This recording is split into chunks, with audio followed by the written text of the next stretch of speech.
आपकी पैथी में इसमें कोई फायदा, कोई मुनाफा है? तो बोले मौलाना मुझे शुगर की बीमारी हो गई। तो मैंने कहा मैं पूछ रहा हूं कि खड़े होकर खाना आपकी पैथी में कुछ फायदा पहुंचाता? आप कह रहे हो मुझे शुगर हो गई, ये मेरी बात का जवाब कहां? बोले आप ही की बात का जवाब है। जैसे मिला ऐसे खा लिया, चलते फिरते खा लिया, उठते बैठते खा लिया। एक दिन रात को कई बार पेशाब लगा, बड़ा दबाव बनाया पेशाब में, पिंडलियों में दर्द हुआ। हम रात ही में समझ गए डॉक्टर हैं कि मामला बिगड़ गया। सुबह को जांच कराई तो शुगर 300 से ऊपर। बोले मारे गए।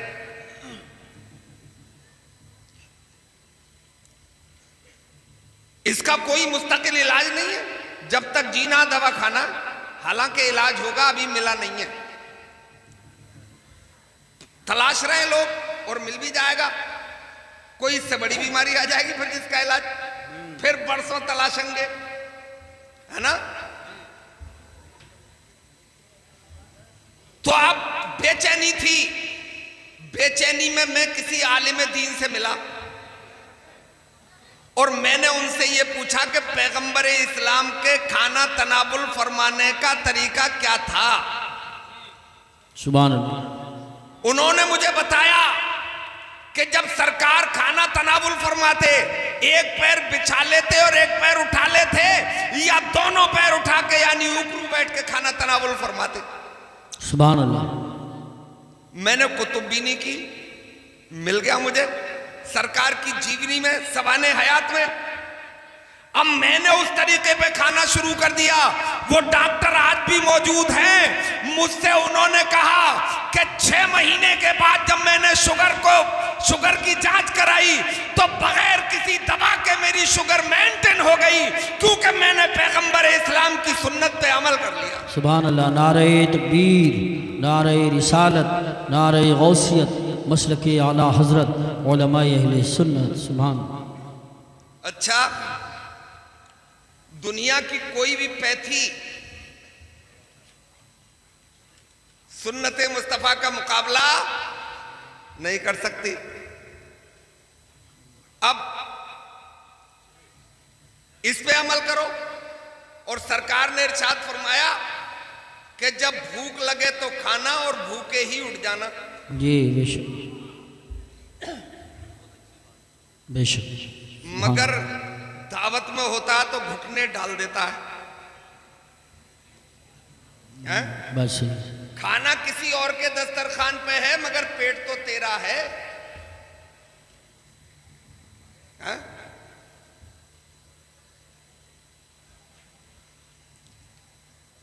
खाना इतना खाइए कि अभी गुंजाइश है कि और खाया जा सकता है। उठ जाइए, ये पैगंबर इस्लाम ने फरमाया। बेशक। एक हकीम आ गया था मदीने शरीफ में यूनान से। यूनान अरब से पहले डेवलप हो गया था, जिसे आज ग्रीस कहते हैं। उसे ये पता चला कि एक कौम है, कौम मुस्लिम, वो बड़ी गरीब है, नादार है, चलो उनकी मदद करेंगे। अपने मतब खोल लिया आके। एक अरसे तक मक्खी मारता रहा। फिर उस वक्त के खलीफा हजरत अबू बकर की बारगाह में हाजिर हुआ, अर्ज किया यूनान से आया हूं, टॉप का हकीम हूं, आपकी खिदमत के लिए हाजिर हुआ हूं। आप न जाने कहां भेज देते अपने मरीजों को। आपने इरशाद फरमाया कि हमारे यहां मोहलिक बीमारी होती नहीं है। सुभान। बोले मतलब? बोले बड़ी बीमारी होती नहीं है, हल्की फुल्की बीमारियां होती हैं, तो रब से दुआ करते हैं, कुरान की तिलावत कर लेते हैं, वो छोटी छोटी बीमारियां काफूर हो जाती हैं।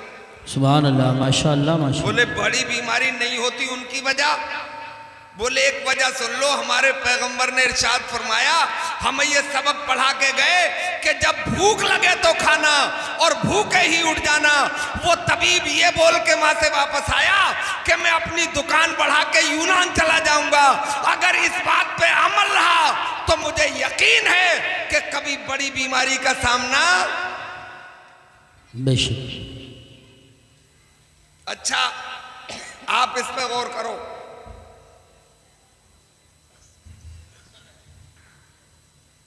कि कम खाने वाला एक आदमी तलाश करके लाना जो ये कहे कि मैंने कम खाया था तो मैं बीमार हो गया।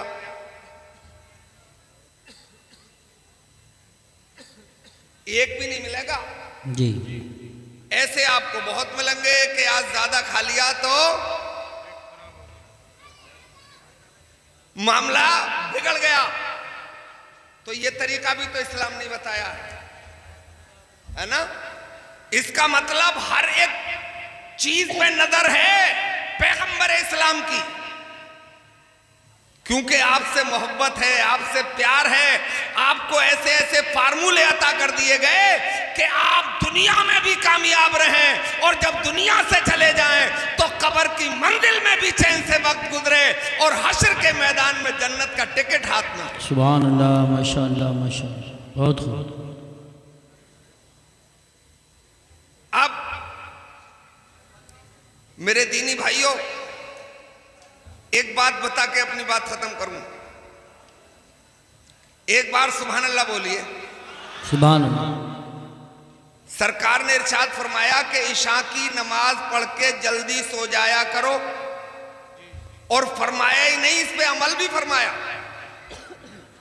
मैंने पढ़ा कि सरकार इशा की नमाज से फारिग होते और आराम फरमाने के लिए अपने हुजराए पाक में तशरीफ ले जाते। बेशक। अगर कोई जरूरी काम नहीं होता तो आप अपने हुजरे में तशरीफ ले जाते। और देखो, आप किसी भी मौसम में हो, मई जून के महीने में जब बहुत लंबा दिन होता है तो इशा की नमाज से 10 बजे तक फारिग हो जाएंगे। खाना मगरिब के बाद ही खा लें, मगरिब की नमाज पढ़ के खाना खा लें और फिर इशा की नमाज पढ़ें और इशा की नमाज पढ़ के आरामगाह में चले जाएं। सरकार का ये अमल था। मेरे भाइयों, अब हाल क्या है कि 2-2 बजे तक मोबाइल देखा जा रहा है। जी बेशक हैं? यही बात है। फिर बड़ी बड़ी बीमारियां हो रही हैं।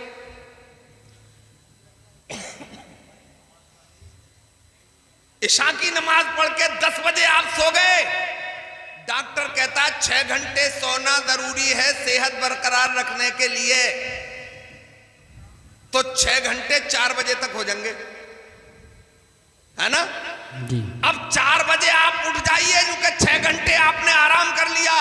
अब आप 4 बजे उठेंगे तो मौसम भी बड़ा सुहाना है, कोई प्रदूषण नहीं, साफ सुथरा माहौल।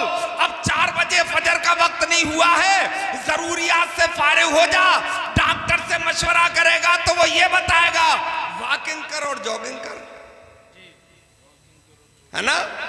डॉक्टर यही तो बताएगा, मगर डॉक्टरों के डॉक्टर, तबीबों के तबीब ने तुम 6 घंटे सोए, जल्दी सोए, 4 बजे उठ गए, फजर का वक्त नहीं हुआ है, जरूरियात से फारिग हो जा, मुसल्ला बिछा दे और 8 रकत नमाज तहज्जुद की अदा कर ले, तेरी इबादत भी हो जाएगी, उसी में जॉगिंग और वॉकिंग भी हो जाएगी और उसके बदले में चेहरे पर नूर भी आ जाएगा। सुभान अल्लाह। नारे तकबीर, नारे रिसालत, नारे गौसियत, मसलके आला हजरत, फैज़ान आला हजरत, तहफ़्फ़ुज़ ईमान कॉन्फ्रेंस।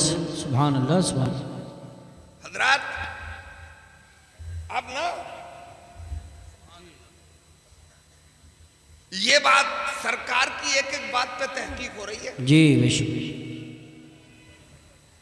और वो देखो, तहकीक करते करते बहुत दूर तक चले गए बेशक। और हम गौर ही नहीं करते।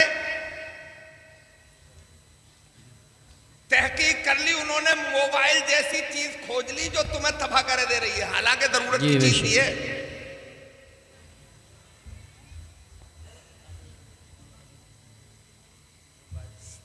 मेरे भाइयों, मोबाइल आपके हाथ में, हालांकि वो दावा कर रहे हैं हम इसके मूजिद हैं, हमने बनाया। मूजिद तो ये किसी की चीज के नहीं है जी, है ना। अलबत्ता इन्होंने तलाश लिया, कोशिश कर ली इन्होंने, तो इन्हें चीज मिल गई। जब आदमी तलाश करने के लिए निकलता है, भाई मेहनत करने वाले को फल तो मिलता ही है। बेशक हक। मैंने एक बार 4 बज रहे होंगे लगभग, मैं सफर में था, तो मैंने कुछ दौड़ते हुए बच्चे देखे, मैंने गाड़ी रोकी साइड में और मैंने रुक के एक एक बच्चे को रोका, 6-7 बच्चों को चेक किया, उनमें एक भी मुसलमान नहीं था।